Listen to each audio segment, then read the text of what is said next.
magsisimula sa darating na ika-6 ng Mayo. Ang pagdarasal ng banal na rosaryo at nobena ay sa ganap na ika-5 kalahati ng hapon, na susundan ang banal na misa sa ganap na ika-6 ng gabi, mula Lunes hanggang Sabado.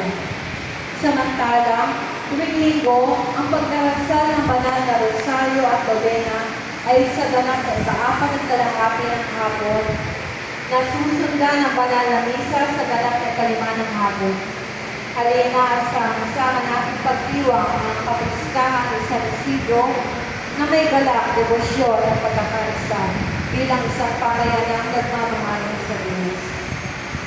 Sa ika-14 ng Mayo, inspirasyon ng kapistahan ng banal na misa ay sa ganap na ika-7 ng umaga. Matapos, ang misa ay gaganapin ng last grand raffle draw para sa proyekto para sa salamat po kay San Isidro.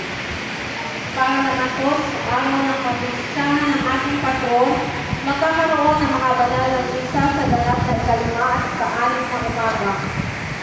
Ang misa konselebrada ay sa ganap na ika-9 ng umaga na pangungunahan ni mga kagalang-galang Ernesto F.